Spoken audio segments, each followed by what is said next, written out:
Estimados irmãos, que a paz desse Deus, esse Deus Todo-Poderoso esteja sobre todos e que o seu Espírito Santo nos conduza hoje e sempre. Amém. Irmãos, hoje nós queremos concluir as mensagens sobre o texto de 1 João, e hoje nós temos os últimos 2 versículos de 1 João, capítulo 5, versículos 20 e 21, para meditar neles, que diz assim: Também sabemos que o Filho de Deus é vindo e nos tem dado entendimento para reconhecermos o verdadeiro. E estamos no verdadeiro, em seu Filho Jesus Cristo. Esse é o verdadeiro Deus e a vida eterna. Filhinhos, guardai-vos dos ídolos. E assim ele termina a carta. O grande pensamento de João, nesse capítulo 5, é a fé que vence o mundo. Toda a reflexão dele, cada texto que ele apresenta, cada assunto, ele quer mostrar que a fé, mostrando a fé que vence todas as situações, vence o mundo, é aquela que está em Cristo Jesus. Essa visão, ela é reforçada nos versículos seguintes, logo depois do início do capítulo 5, quando ele fala da testemunha, das 3 testemunhas do céu para os seres humanos, e depois ele fala do testemunho. Qual é o testemunho que nós precisamos levar para que as pessoas conheçam, para que elas creiam, que elas sejam salvas também? E ele diz: o testemunho é este, que Deus nos deu a vida eterna, e esta vida está no seu Filho. Só lembrando mais um pouquinho, ele fala depois, ele tratou do pecado que traz a condenação eterna, o pecado que não tem perdão, que é o pecado contra o Espírito Santo.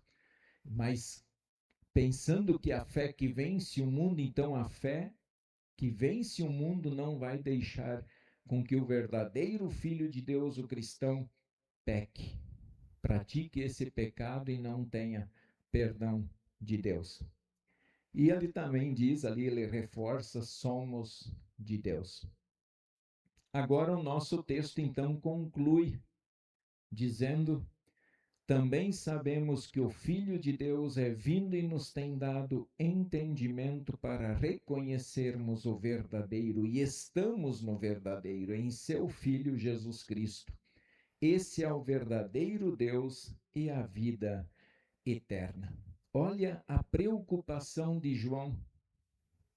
Percebe a preocupação de um coração aflito? De um coração que está vendo os problemas da vida? De um coração que está atribulado, em certo sentido, por aquelas pessoas, para que eles tenham a certeza. Quantas vezes já bateu dúvida no seu coração se Jesus é ou não é o verdadeiro? Quantas vezes nós nos perguntamos isso já? E aqui João, ele está tendo esse cuidado para terminar a carta, para dizer a eles: irmãos, nós estamos no verdadeiro. Este é o Deus verdadeiro e a vida eterna. Ele não quer deixar dúvida. Percebe que quando vocês andam pelo mundo em dúvida com relação a Deus, o coração de vocês ficam aflitos? Percebe isso? E aí quando você anda em confiança de que você está no verdadeiro, você anda em paz, você anda diferente. E nesse sentido ele reforça que Cristo nos tem dado entendimento para reconhecermos a verdade, para reconhecermos o verdadeiro. E é importante essa afirmação. é importante. Vamos lembrar um dos ofícios de Cristo aqui presentes nesse texto, nesse primeiro versículo. O ofício de Cristo que está ali presente é o ofício profético. Ele é o profeta de Deus, ele é o profeta do reino de Deus, que veio aqui nesse mundo pessoalmente trazer a palavra de Deus, trazer o reino de Deus para nós.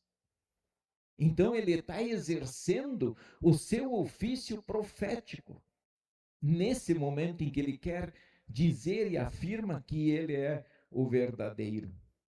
Através dos seus milagres e da sua obra, ele mostrou quem ele era, qual era a sua missão. Ele estava mostrando para as pessoas, e vocês já vão entender isso um pouquinho melhor. E ele estava também, ele veio para depois dele enviar aquele que de fato traria a conversão do nosso coração. Ele convenceria o ser humano do seu pecado, da sua justiça e do seu juízo, que é o Espírito Santo. Olha, o Espírito é quem nos convence. Ele é quem nos tira a venda dos olhos e nos mostra, então, quem é Jesus. E para reforçar, para vocês não terem dúvida, ou para aquele tempo, para nós hoje, não termos dúvida, ele usa o termo verdadeiro. Verdadeiro. Que também podemos usar outro termo, genuíno. E genuíno, eu acho que ele traz um pensamento muito mais profundo, muito mais perto do que Jesus está querendo dizer. Que tem o sentido de ser verdadeiro, autêntico, puro. Olha como é. Ele quer trazer exatamente essa ideia. Vocês estão com aquele que é genuíno, com aquele que é o verdadeiro, com aquele que é puro. Por isso ele diz, se referindo ao genuíno, ao verdadeiro leite espiritual, ele diz lá em 1 Pedro 2,2: desejai ardentemente, como crianças recém-nascidas, o genuíno leite espiritual, para que por ele vos seja dado crescimento para a salvação. Ele está falando, recebam o leite genuíno do céu, o verdadeiro alimento. Não se contentem com outro alimento. Busquem aquele que de fato é verdadeiro, é genuíno, ele é autêntico, ele é puro. Busquem esse leite, porque ele só pode ser dado por Deus. E é interessante pensar no verdadeiro, né? Eu não sei qual é o critério que vocês usam para comprar alguma coisa. Se vocês estão preocupados muito com o preço ou com a qualidade do produto, mas vamos lá. Quando a gente quer comprar alguma coisa, nós sempre temos a opção de comprar o verdadeiro ou o paralelo. Entre aspas, um falsificado, um genérico. Podemos usar outro termo também. Se você optar por aquilo que é falso, por aquele produto que é feito de qualquer jeito só para ganhar dinheiro, então você sabe que você está comprando um produto que não é de confiança. Você está adquirindo algo que você sabe que ele é mais fraco, que ele não vai durar muito, que a perspectiva é de uma rápida duração e que você não tem um produto que vai te oferecer até mesmo, às vezes, um serviço de qualidade. Como saber se o produto é original? Eu fiz essa pergunta para a internet hoje, e aí ele diz assim, produtos falsificados, qualidade inferior, segurança comprometida, porque depende do que vai buscar, algo que vai te oferecer, deveria te oferecer segurança, não vai oferecer. Prejuízo financeiro, porque você vai comprar um negócio e depois tu vai gastar para comprar um melhor, porque esse não vai durar. Perda da garantia, é interessante. E aí ele falou até em detalhes, ele falou para você observar os detalhes, acabamento, etiqueta, logotipo, né? A própria embalagem que vem o produto. Ela também diz muito sobre o produto que vem dentro dela. E aí eles dão outras dicas lá que é interessante a gente analisar. Então, quando você pega um produto original, ele é bom, de alta qualidade e que vai lhe oferecer o melhor. Podemos até dizer que o produto original ele é único. Ele é autêntico. Ele tem que ser bom, né? E ele é único no sentido de que a qualidade dele, você vai ter aquilo que você espera do produto. Como o nosso texto está tratando de Deus, o nosso Criador, Redentor e Consolador, ele está tratando do verdadeiro Deus. Como podemos ter certeza de que ele é original, genuíno? Como é que você tem certeza que Deus, ele é autêntico, ele é esse Deus que adoramos é o Deus puro, é o único Deus? Será que a gente já parou para analisar isso alguma vez? E o texto está nos dando a oportunidade de pensar sobre isso agora. Analise toda a Escritura. Tudo que Deus prometeu está se cumprindo. Muitas coisas se cumpriram. Outras estão para serem cumpridas. E outras a gente vê diante dos olhos, passando aqui, que estão sendo cumpridas. Diante dos nossos olhos. O que Jesus fez enquanto esteve na terra mostra que só ele poderia fazer e somente através dele que temos perdão, vida e salvação. São coisas que só esse Deus pode te oferecer. Perdão, vida e salvação. Você não vai encontrar isso em nenhum outro. E é interessante a gente pensar. O versículo termina dizendo: este é o verdadeiro Deus e a vida eterna. Aí eu fiquei pensando, mas peraí, João tem a preocupação muito grande de dar a certeza para você, para nós, de que ele trouxe aquilo que é genuíno, que é puro, ele trouxe o verdadeiro. De que o povo confiasse somente nesse Deus. Ele queria isso, ele almejava isso, ele desejava no seu coração que o povo cresce de fato nisso, no único Deus. E aí eu fiquei analisando entre um Jesus falso e um Jesus verdadeiro. Aí me veio à mente que Jesus mesmo dá a diferença entre o falso e o verdadeiro. E vocês vão lembrar. Lembro de João 10, quando ele faz a distinção do verdadeiro pastor do falso pastor? Eu trouxe aqui algumas coisas. O verdadeiro, diz Jesus, entra pela porta do aprisco. Bom, se o verdadeiro entra pela porta, o falso entra por outra parte. Esse é ladrão e salteador. Para o verdadeiro, o porteiro abre a porta. Para o falso, ele tranca a porta. Ele fecha a porta. O verdadeiro chama pelo nome as suas próprias ovelhas e as conduz para fora. O falso apenas quer tirar a sua lã, se aproveitar de você e depois dar no pé. O verdadeiro vai adiante delas. O verdadeiro pastor vai adiante das ovelhas. Ele conduz, isto é, ensina o caminho correto. O falso as conduz para a perdição eterna.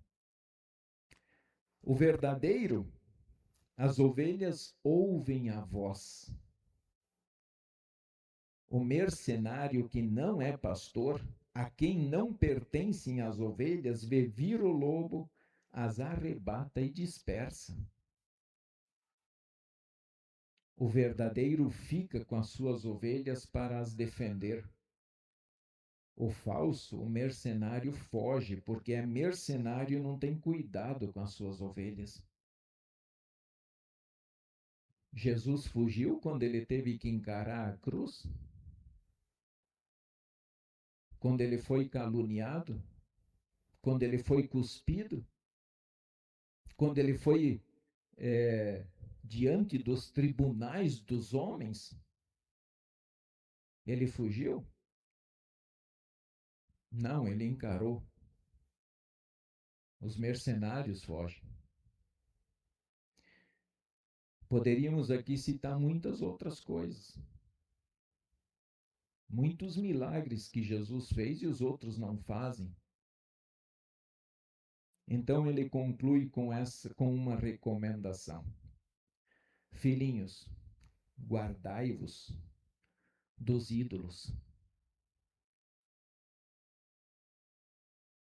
Ele primeiro tem a preocupação de dizer, eu estou passando para vocês o verdadeiro. Mas eu concluo dizendo, guardai-vos dos ídolos. Por que essa preocupação tão grande com os ídolos? Você já pensou nisso? Por que se preocupar tanto com os ídolos? Por que quem adora os ídolos passa a adorar um Deus morto e perde a vida eterna? Um ídolo não é o Deus verdadeiro.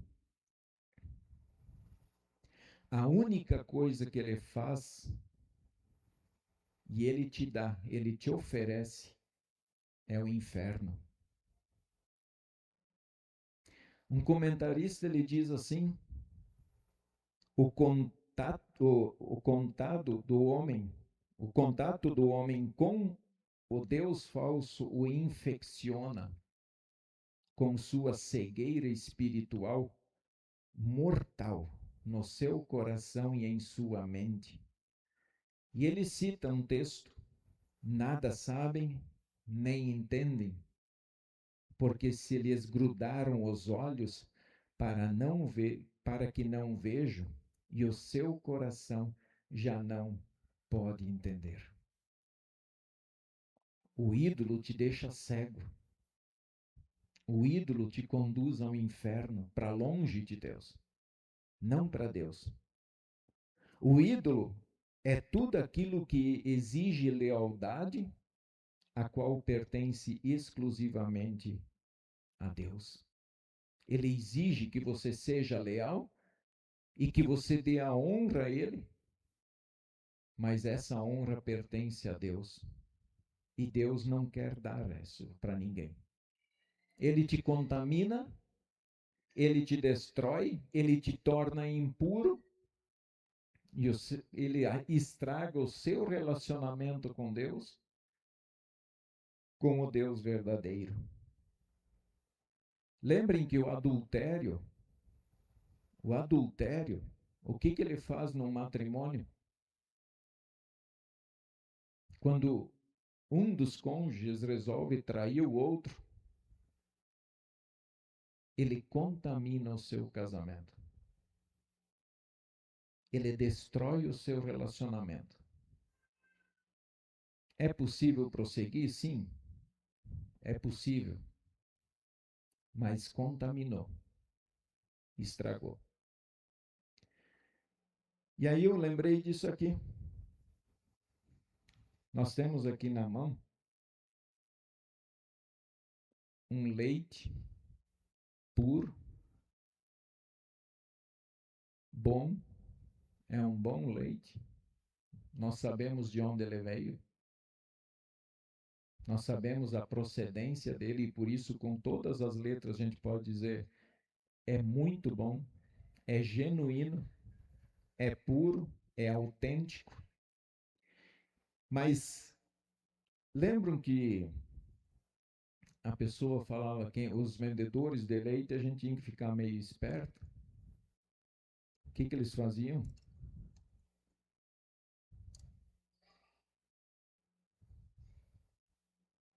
Alguém bebe? Pode beber, não tem problema. É água. Mas ele não é mais um leite puro. Ele está contaminado. Ele foi estragado. Mesmo que eu possa beber, mas ele não é mais um leite puro. Não posso mais confiar muito nele. Ele não me oferece mais aquilo que talvez eu estaria esperando dele. E assim é no adultério. E assim é comparado também com o relacionamento com Deus. Quando você está com Deus verdadeiro e você opta em trocar por ídolo, você tornou impuro o seu relacionamento com Deus. Você estragou seu relacionamento com Deus. Assim funciona também com Deus. Precisamos vigiar constantemente para não ter ídolos na nossa vida. Vigiem. Não pense que sua vida, que você está isento de virar um idólatra. Você não está. Ninguém aqui dentro está. Querem ver como é muito sensível às vezes esse negócio de ídolos? O que é um ídolo? Quem pode ser um ídolo para você? Pode ser uma imagem que você tem lá na sua casa. Cuidado quando o seu coração se apega demais em certos objetos. Pode ser a sua vontade. Quando você tenta colocar a sua vontade acima da vontade de Deus, a sua vontade é o seu ídolo. A sua confiança está na sua vontade. Pode ser a sua crença no seu próprio poder.